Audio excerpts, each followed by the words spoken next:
Okay, so thank you to Claudia to join our seminar, our series of online seminars. I will present her briefly, and then I will leave the stage to Claudia. Claudia finished her PhD in 2016 in Kaiserslautern under the direction of René Pinault with a thesis on global optimization. And then she moved to Wuppertal University in 2021, where now she is Professor W2, if I'm correct, in the Germany system. Her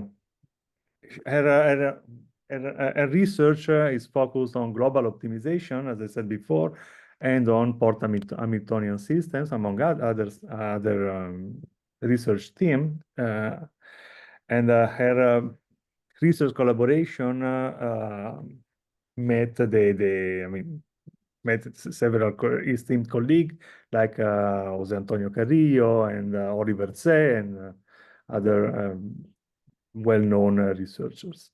So today she will present a talk on particle-based methods for non-convex optimization.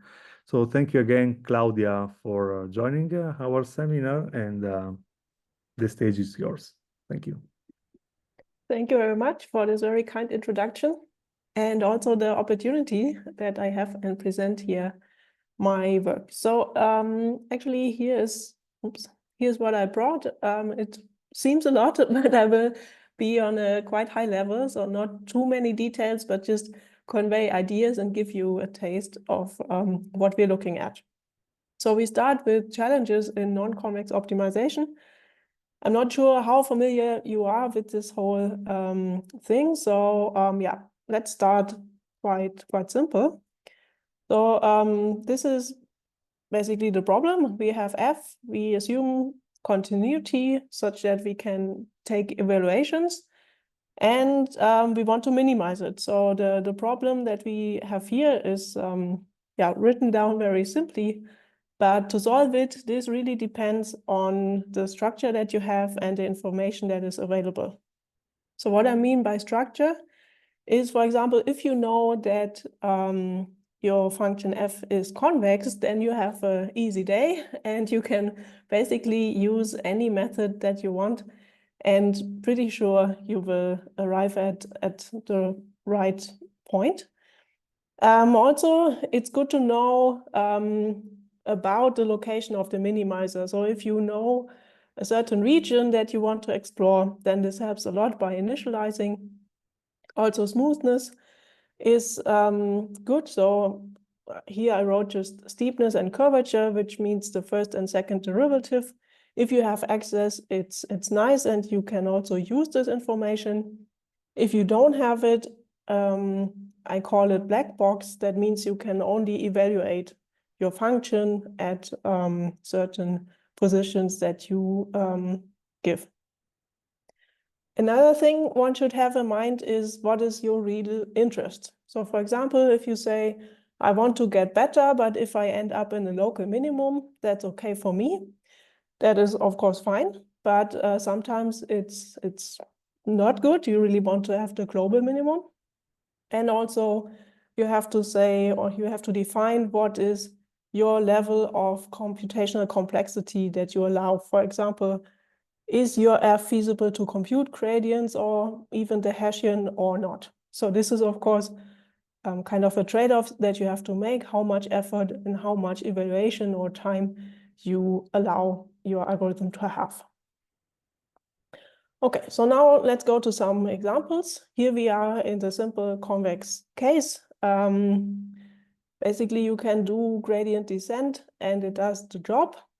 But we know, on the other hand, that gradient descent is quite slow. So what would be gradient descent? For example, you start here, you compute the derivative of this function, and you take a step in the negative direction of the gradient, and then slowly, you move here, and then basically your termination condition is fulfilled. So the gradient is 0, and you know that you are at the minimum.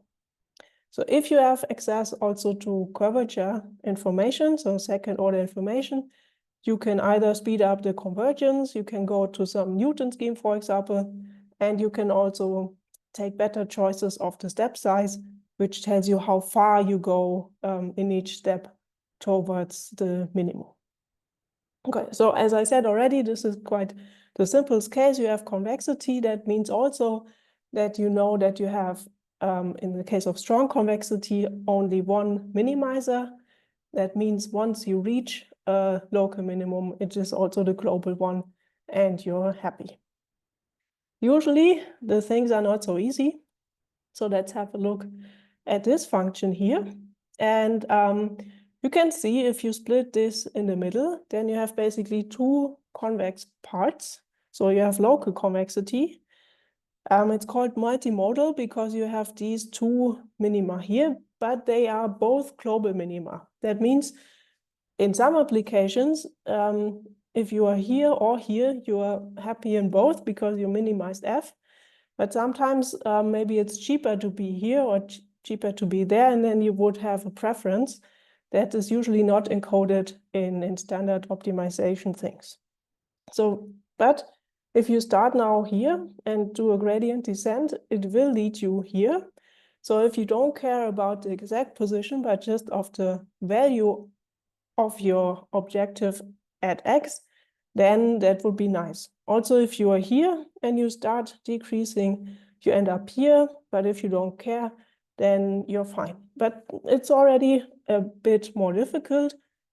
However, gradient descent allows you to find one of the minimum. Then you can be in a situation like that. And what I said still applies. So if you start here, do a gradient descent, you will end up here, but maybe you're not happy now because it's not equally good, this minimum, as this one would be here. But with gradient descent, you don't have really the possibility to overcome this little valley and go to the right one. So here it really depends if you know something about the region you're searching in, and maybe the region is restricted to this part, then it's still okay. If you start here and you're unfortunate, then you end up here. So now it really becomes a trade-off. What do you know about your function, and what methods do you have at hand?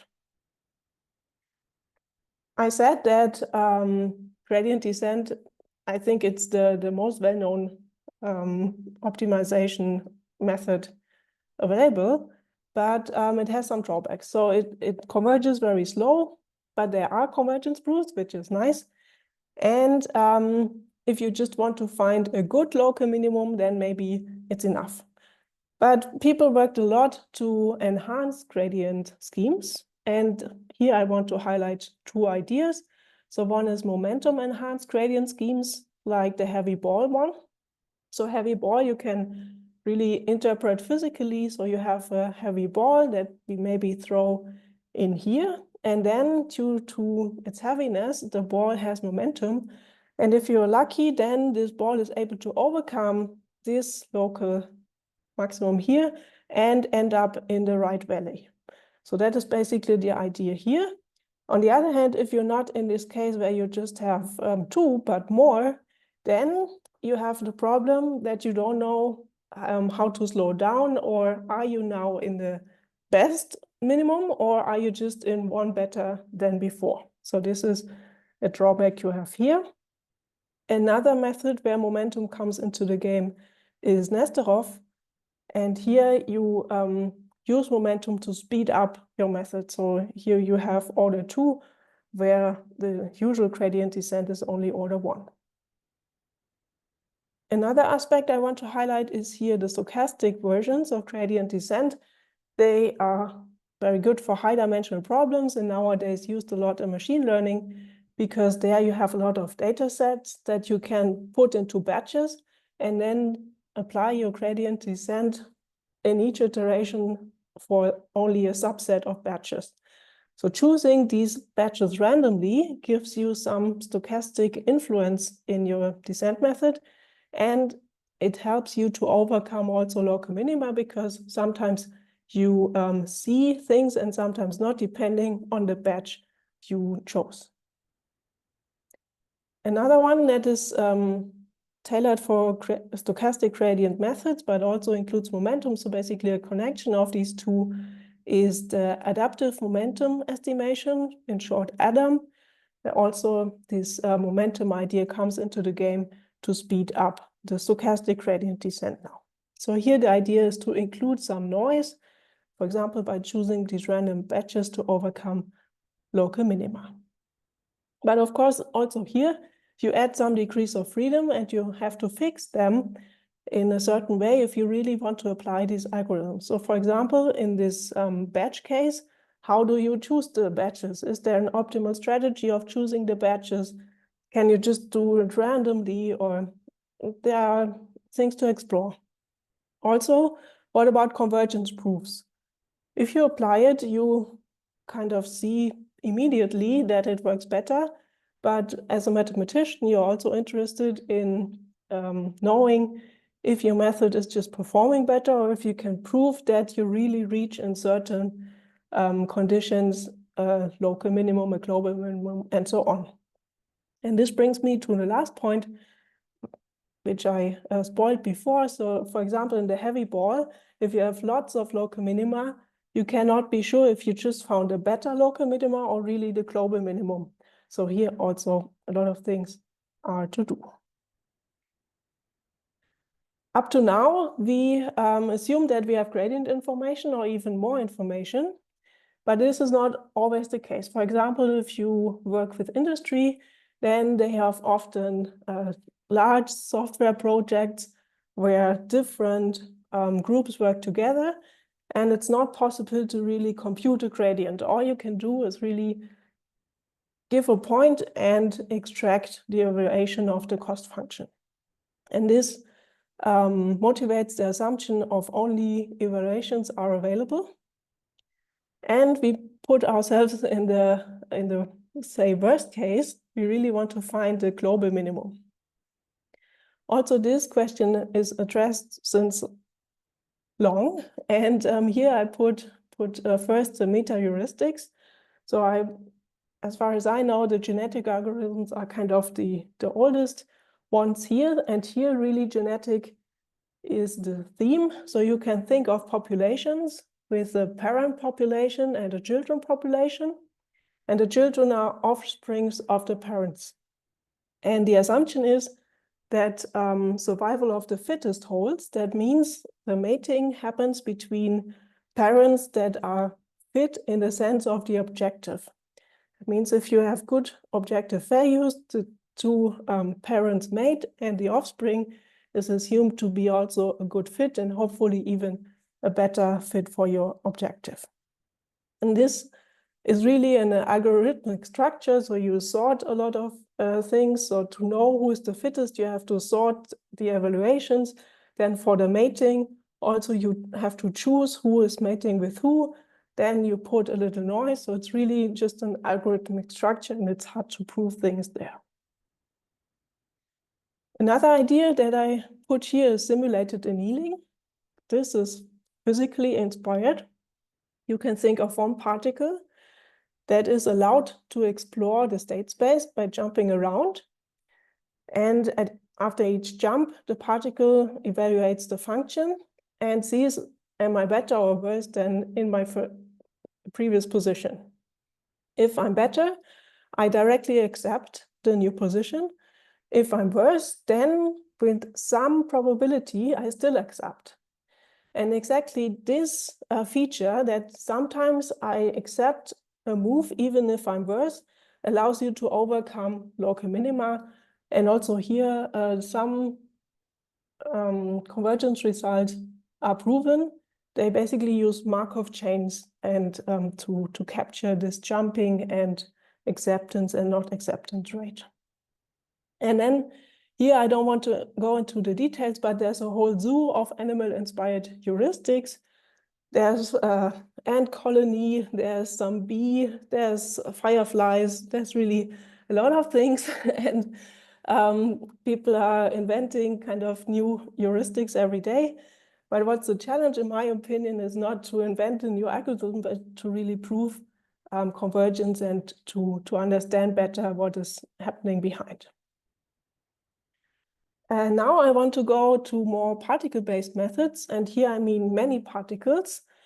And there one is the particle swarm optimization, which has the idea of swarm intelligence, basically. So you have a swarm that is allowed to explore the state space, and the particles are allowed to interact and to exchange their evaluation of the cost function. The algorithm always tracks the local best information of each particle and the global best information of the whole swarm.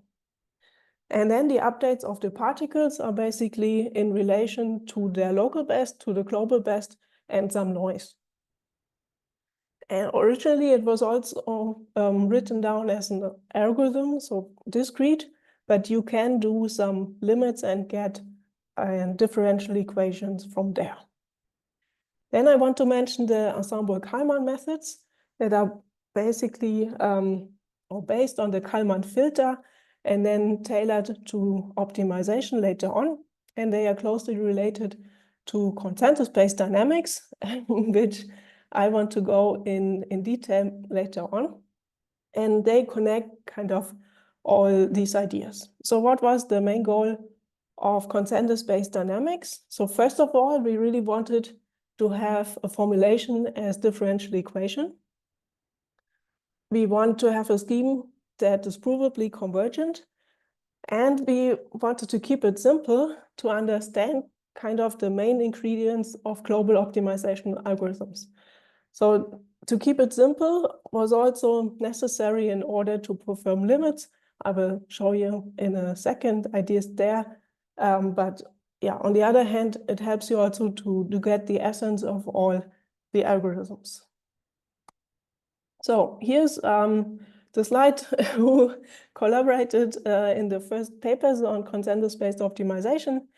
So it was kind of the modeling part was done together with René Pinnau from Kaiserslautern and Oliver C., who's now in Eindhoven. Martin Stephan was around there also, but moved quickly afterwards to SAP. He's happy there now in industry. And then later on, the analysis we started to do when I was visiting Empirical College with Jose Carrillo. Yang-Pil Joy was there as a postdoc. He's now in Korea, and Oliver C. was also visiting there. So now more details on consensus-based optimization. The problem is basically the one I showed you before. Now I put the argument, but since we assume uniqueness, if I put here the argument or the min is the same thing. So I also explained that we really wanted to construct an algorithm that finds the global minimizer, but has additional features. And these additional features are those here. We want to really find the global minimum. We want to exclude gradient information. So we say we just have the evaluations. We wanted on the one hand to have a particle scheme, but we wanted to have the freedom to pass to the limits. So to get a PDE as the approximation to prove then things using PDE techniques on the analysis side. And to have that, we require that we need indistinguishable particles. And here we see already a difference to this particle swarm that I mentioned before, because there we had always the information of the local best and the global best in mind. But this lets you lose the indistinguishability, because once you assign somebody as the best, then it's distinguishable from the others. So that was not allowed.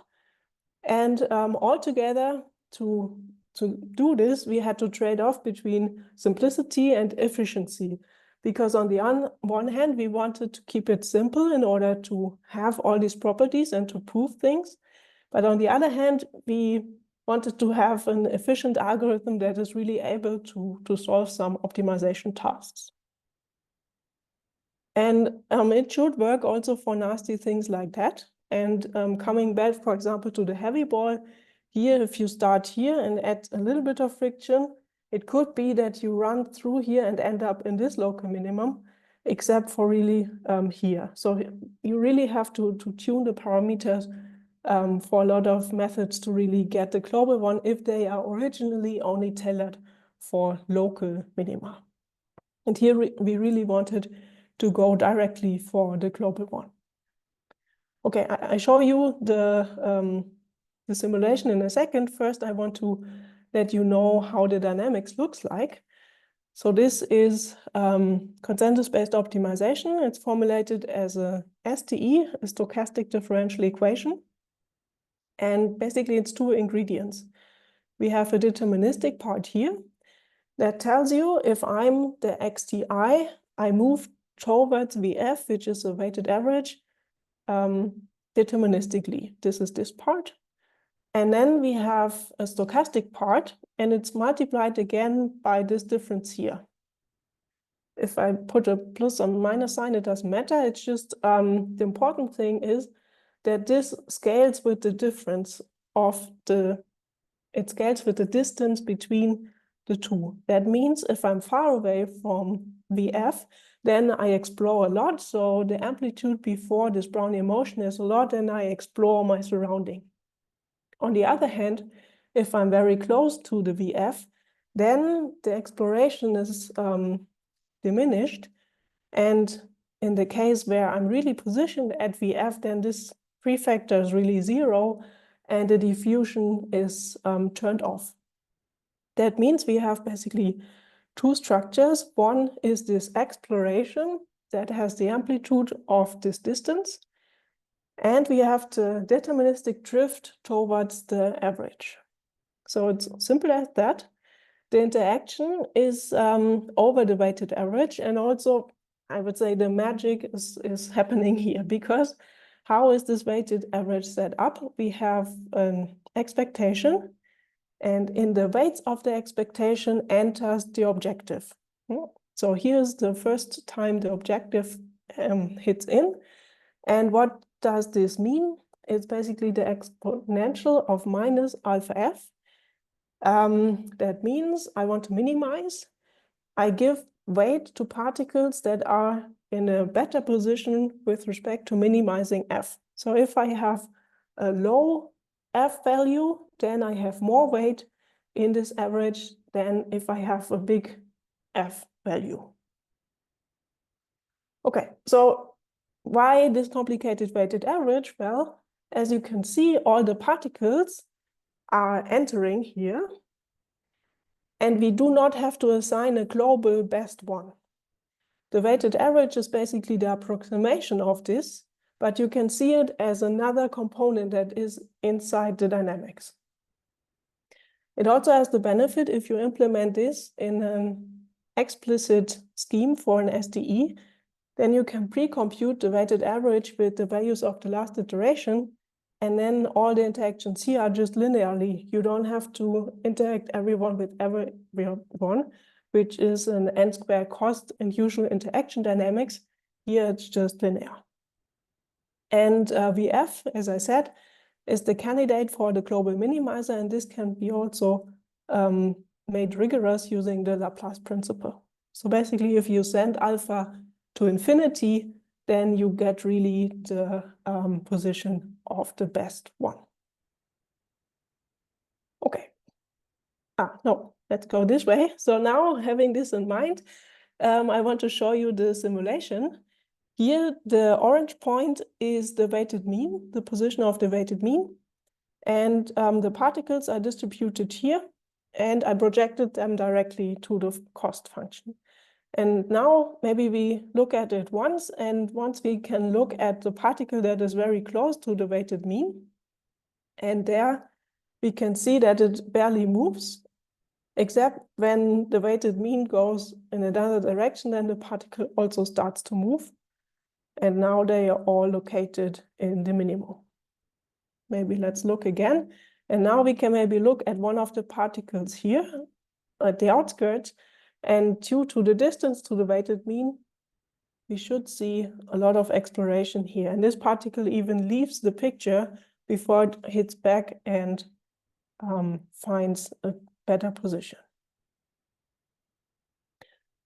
So from a heuristic point of view, to prove something here, you have to balance the two terms, the exploration and the exploitation or the drift. Because if you explore until you found the global best, then the only task is to put the whole crowd together. And then you have a Dirac delta basically at this position. And that means that all the xi's are positioned at VF. That means this part here is all 0 and the particles stay where they are. So that's the idea. But to make this rigorous mathematically was quite a journey. So let's have a look. I stressed that we wanted the particles to be indistinguishable. And we wanted to do that because then we have the well-known theory of mean field limits. And this allows us to pass n to infinity, so the number of particles to infinity. And we get McKean nonlinear process that basically looks like the SDE. But there's hidden now the law of this x, and this enters the weighted mean. So instead of the sums that we have before, you can think of this now as integrals with respect to the law of our crowd. And this can be written equivalently as a non-local, nonlinear PDE. We see again the two terms. We have here the divergence, which gives us the drift, and this is exactly the part x minus VF that we have seen before. And we have here the diffusion, and because of Ito, we get here the squares, but still it is the difference of x minus VF. So since it's non-local and non-linear, the PDE is hard to investigate, and the analysis took a while. But now you can use all the tools and machinery that you have for PDEs. And this helped us to prove the theory that we aim for. I just put it here in formal. So if we have either F-bounded or growing fast outside of the ball that kind of give us some confinement, then we have concentration of rho. That means the mass of all the particle concentrates. And this concentration is not anywhere, it's arbitrarily close to the global minimizer. That means as time goes to infinity, we really have this concentration procedure. I just want to sketch the proof because the idea is quite simple. So the first step is basically to show concentration via a collapse of the variance. That means you track the variance of your crowd and you show that this goes to 0. That means that your crowd is concentrated at the center of mass. But you don't know so far after step 1 where your center of mass is going to. So this is then step 2. And this shows you that the center of mass goes to some point and it's finite. Okay, this is important because otherwise it could be that this point is traveling and traveling and traveling forever and growing and growing. Yeah? But we can show that there is one point finite where this concentration and collapse happens. That's also nice, but it does not tell us anything right now about the minimizer. And this is step 3, and basically here comes the Laplace principle into the game. So now we send this alpha parameter that happens to be in this weighted mean to infinity, and then by Laplace principle, basically the point with the best information is just weighted so much that you happen to concentrate there. So yeah, I mean, it's it looks now quite simple. It was not so easy to get, but I like the idea that you kind of separate these 3 stages and be able to prove the convergence. So here I also want to remark, you can ask now, why do we need to go to the mean field limit? Because this quantity of the variance, for example, and also the quantity of the expectation, you can also write down for the particle scheme, right? So there's nothing that happens. You can define these. And you could also send the alpha to infinity and put point masses in the Laplace principle. But there's a crucial point here because what you see in the Laplace principle is just the amount of is basically just the support of your rho. That means if you have particles just as Dirac masses in the state space, then you can just see these Dirac points, and it may happen that none of your particles is at the exact point. So you can just hope to converge to the best position that all the particles have seen, which is okay for the particles, and I think there's no hope to do better. But on the mean field level, and that's basically, yeah, how to say it, it's the catch, is that the diffusion allows you immediately to see everything, because the diffusion gives you kind of an unbounded support. That means you can see everything, and then the Laplace principle just gives you the Dirac mass at the correct position. Then you have to prove the convergence. So that's why it's helpful if you really want to show that you go close to the true minimizer, that you go to the mean field limit, because otherwise you just have the information of the ensemble. But yeah, on the other hand, that's clear. But I want to stress it because maybe otherwise it's not clear why one has to pass. Okay, since then, a lot of things happened. So here I just want to give you an idea of directions that this CBO was driven to by many, many people. So basically, I can mention here that initially the idea was to prove the convergence of particle swarm optimization with PDE techniques, but as I mentioned, it's not so easy. So CBO was basically a substitute. But recently, Lorenzo Pareschi and collaborators proved the connection between CBO and particle swarm, and were able now to kind of mimic also the proof. So basically here closes the loop. Similarly, also for genetic algorithms and simulated annealing.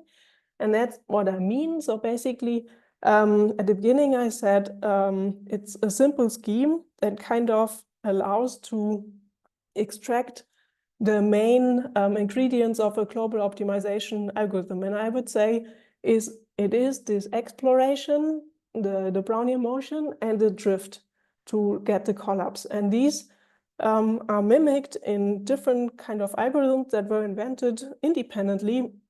But yeah, it pops out kind of everywhere.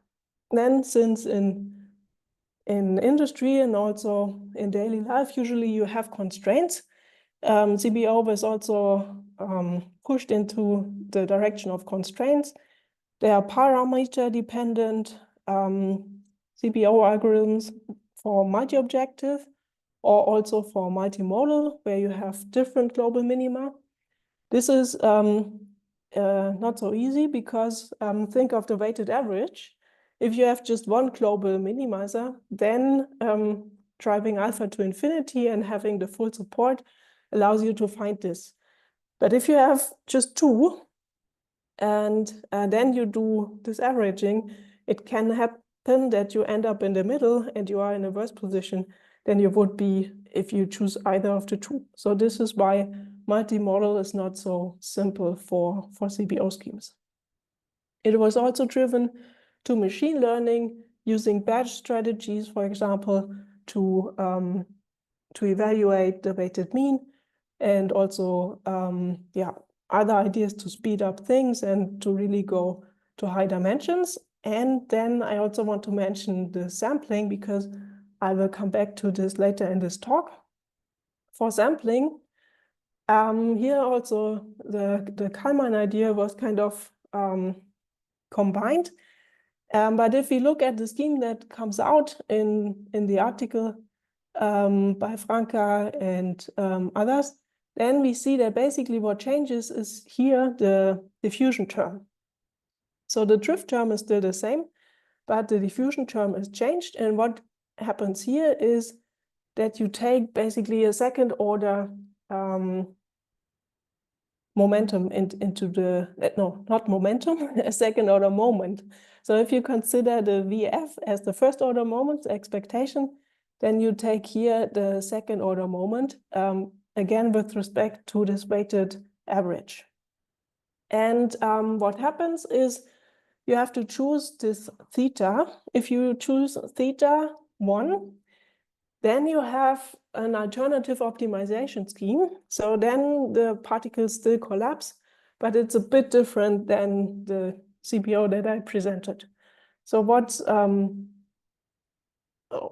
was their main driving motivation was sampling. And for sampling, you want to basically shift a distribution of particles that you can easily generate, for example, uniform distribution or a Gaussian distribution. You want to drive to a distribution that is not so easy for sampling. So, and what is the important thing is there you don't want to collapse, because if you have a collapse in sampling, then all your particles will just have one value, which is not what you want to have if you have random numbers. Yeah? So what is important is that you prevent the collapse and the particles stay in the region where there's a high probability with respect to the distribution that you want to draw particles from. And this is where this theta comes into the game. It's linked to this parameter alpha that also happens to be in the weighted mean. And if you put this in, then it turns out that you prevent collapse. And if you start Gaussian and let this dynamic run, then you will find the Gaussian that is closest approximation to the distribution you want to sample from. Okay, so this is a pretty nice idea, and we will use this later on. Are there questions so far? Because now no, one more slide. So we also have now a GitHub repository for all these CBX, because either optimization or sampling algorithm, you can download it and play around with it. There are certain examples pre-implemented, for example, neural network training, this polarized version for multimodal, the sampling that I just talked about, and also other noise variants. For example, if you want to have jump processes there, or you can also invent your own and play around. And then one of the examples is this one. Again, in orange, you have the weighted mean, and you have a lot of blue particles, and these lines are basically the connection between the particles and the weighted mean. And if we let this run, then we can see how this jumps around. Now, basically, the right position is found, and we just need the concentration. And on the right, we see the energy, how it decreases. So the energy is basically just the sum of the objective values over the particles. Maybe we look again. And here you can see that initially the crowd was just distributed here, but due to this exploration, somebody finds a better position, then the swarm starts again to explore until nobody finds something better, and then they have the concentration at this point. Okay, but this is the last slide of my CBO. So if you have questions now, please ask, or at the end is also fine.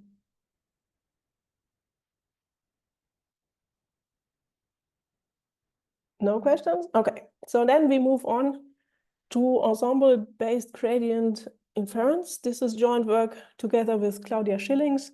She was in Mannheim when I was there and moved to Berlin afterwards. And then Philip Wacker, who is now in New Zealand.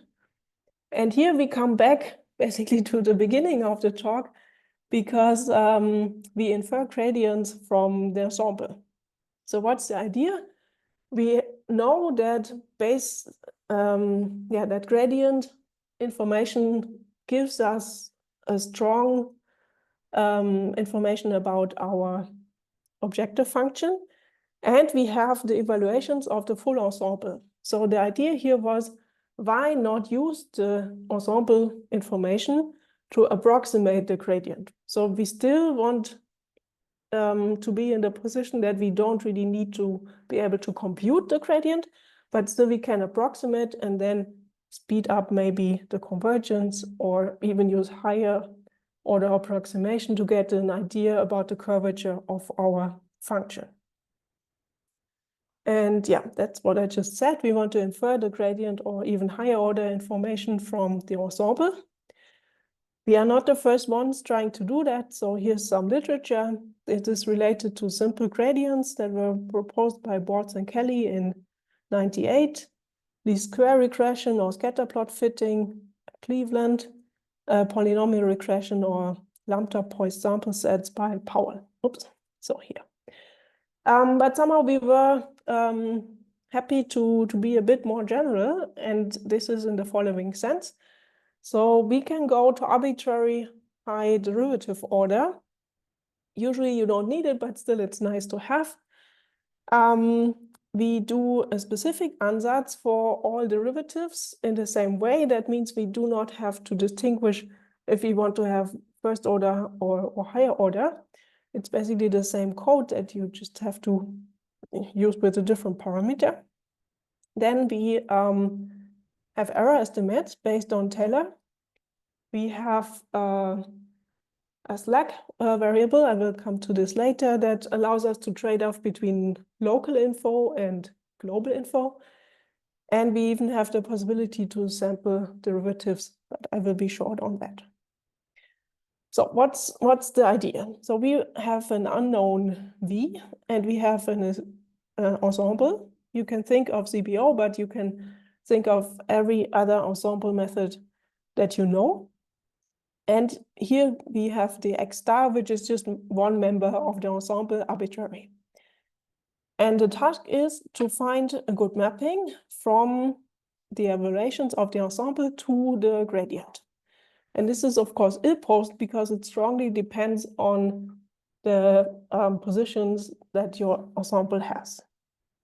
But based on Taylor, we make the following ansatz. So we think of this difference here using the gradient and then the Hessian, and then the higher order terms, we put these random epsilon in front, which basically mimics the higher order error. And then the idea is to plug in for the gradient this expansion here that only depends on the differences between xk and xj normalized. And for the Hessian, we do a similar ansatz, but now we use the dyadic product, of the two. So we have again here this difference in the product with itself. So this is a rank 1 update. And yeah, this is what I said, is the rank 1 update for the Hessian, and for the gradient it's just a linear combination. Of course, you can ask now why. Why don't you infer the gradient as a vector and the Hessian as a matrix directly?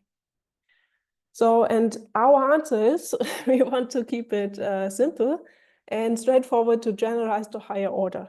Because already if you think from the gradient to the Hessian, you have structure in the Hessian. So you have the symmetry if you have enough regularity by Schwarz.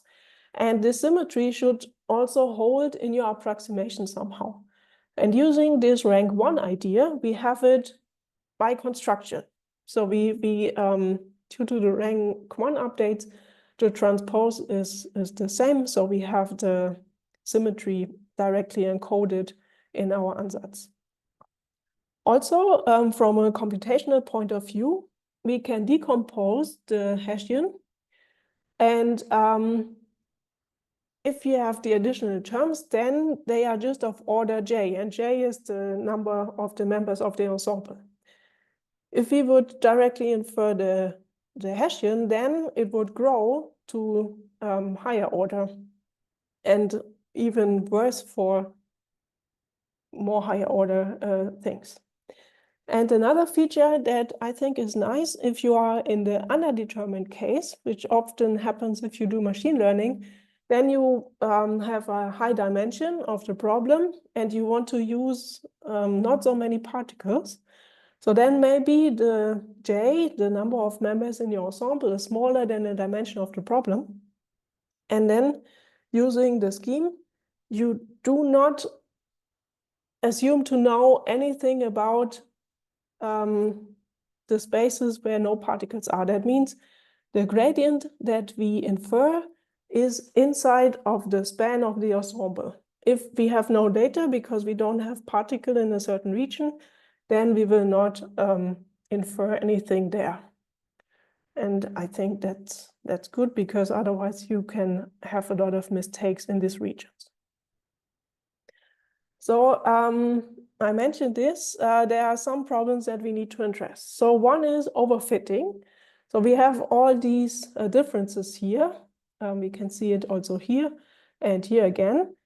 So if XA and XI and XJ are very close, then we have to be sure that our scheme does not explode or do weird things. And also we have to make sure that we do not have too many numerical instabilities.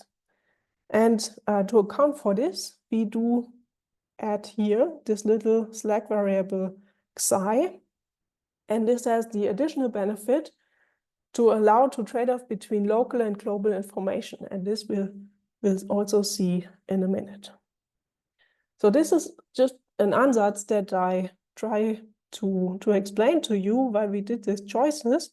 Of course, at some point we also have to solve these things. Yeah? And what is the unknown? The unknown is basically here the UKJ factor, and this one, the prefactor of the rank 1 updates for the Hessian. Sorry, Claudia, you have 5 Yeah. minutes. Sorry. Oh, okay, thanks. So then basically here we have just notation on top. So maybe forget about it. We can rewrite this.